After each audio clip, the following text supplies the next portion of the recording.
मैं Anjana Bhatnagar सोमिला international school से आज आप सबके सामने कुछ महत्वपूर्ण मुद्दों को लेकर बातचीत करने के लिए उपस्थित हुई हूँ।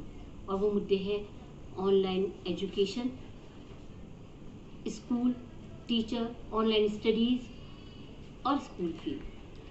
आज इस लॉकडाउन के दौरान हमें कई दिक्कतों का सामना करना पड़ रहा है और उनमें से ही कुछ दिक्कतें हैं जैसे कि हम काम पर नहीं जा पा रहे हैं, बच्चे स्कूल नहीं जा रहे हैं, हम पैसा नहीं कमा पा रहे हैं। तो यही सारी दिक्कतें हमारे सामने आ रही हैं। हम ये सोच रहे हैं कि बच्चे जो है वो स्कूल जा पाएंगे, उनकी शिक्षा कैसे पूरी होगी। अब मैं आपसे पूछती हूँ कि एजुकेशन क्या है। एजुकेशन क्या किसी पुस्तक के 4 लेसन याद कर लेना है या मैथ्स की प्रॉब्लम सॉल्व कर लेना है? नहीं, एजुकेशन एक ऐसा साधन है जिसके द्वारा बच्चे में ऐसी योग्यता विकसित की जाती है जिससे वह दुनिया के साथ कदम से कदम मिलाकर चल सके और जीवन में आई मुसीबतों का डटकर धैर्य के साथ मुकाबला कर सके। जैसा कि आज हम जो दिक्कतें फेस कर रहे हैं और उनका डटकर सामना कर रहे हैं। दूसरा आता है स्कूल। स्कूल क्या है? क्या 6 घंटे बच्चा जिस जगह बिताकर आता है उसे हम स्कूल कहते हैं? नहीं, स्कूल वह है जहां बच्चे के उज्जवल भविष्य की नींव रखी जाती है और उसका सर्वांगीण विकास किया जाता है। तीसरा आता है टीचर। टीचर्स क्या है? क्या पुस्तकीय ज्ञान देने वाला ही टीचर होता है? क्या टीचर पुस्तकीय ज्ञान ही देता है? नहीं, टीचर बच्चे का सेकंड पेरेंट होता है जो उसको पुस्तकीय ज्ञान के साथ साथ व्यवहारिक शिक्षा भी देता है। अब चौथा महत्वपूर्ण मुद्दा आ रहा है ऑनलाइन स्टडीज का, जो कि आजकल इस सोशल मीडिया पर बहुत छाया हुआ है। इसमें नेगेटिव और पॉजिटिव दोनों व्यूज जो हैं वो देखने को मिल रहे हैं। कुछ पेरेंट्स स्कूल को अपशब्द कहते हैं कि ये तो ऑनलाइन स्टडीज स्कूलों का ढोंग है, ढकोसला है और ये स्कूल की फीस ऐंठने की चाल है। पर मेरा आपसे करबद्ध निवेदन है कि आप ऐसे अपशब्दों का प्रयोग न करें, क्योंकि अगर हम अपने बच्चों के सामने ऑनलाइन स्टडीज़ को ढोंग कहेंगे, स्कूल और टीचर को कोसेंगे, तो बच्चा क्या सीखेगा? उसके दिमाग पर क्या असर पड़ेगा? आपको पता है, जैसा कि हम बोलते हैं बच्चे वैसा ही सीखते हैं, जैसा हम सिखाते हैं बच्चे वैसा ही सीखते हैं और आगे जाकर वैसा ही वो सिखाते हैं। इसलिए आपसे निवेदन है कि आप बच्चों के सामने ऐसे शब्दों का प्रयोग न करें। आपने अपने बड़े बुजुर्गों से सुना ही होगा कि हमने अपने बच्चों को अच्छी शिक्षा देने के लिए क्या नहीं यत्न किए, कई मुश्किलों का सामना करना पड़ा।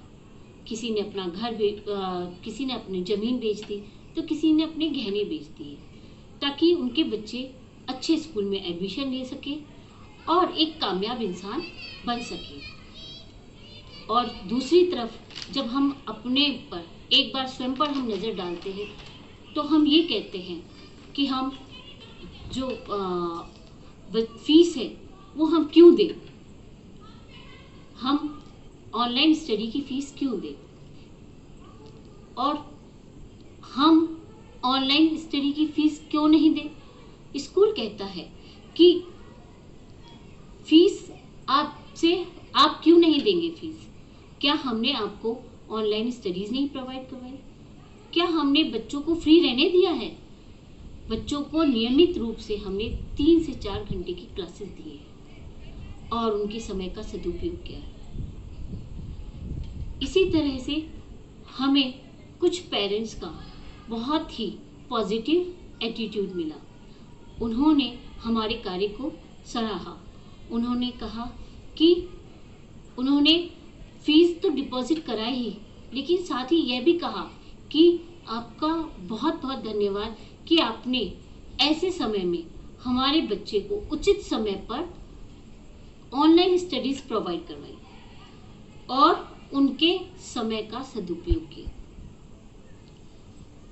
और आपको यह भी बता दूं कि ऑनलाइन स्टडीज कोई आसान काम नहीं है। जो हम फिजिकल स्टडीज में करते हैं, फिजिकल क्लासेस में करते हैं, वो हम ऑनलाइन जब क्लासेस लेते हैं तो उसमें उससे डबल से चौगुना समय लगता है, दुगने से ज़्यादा समय लगता है, क्योंकि इस वक्त हम बच्चों से फिजिकल रूप से साथ नहीं होते और ऑनलाइन स्टडीज़ में हमें उनको अटेंशन पूरी देनी पड़ती है।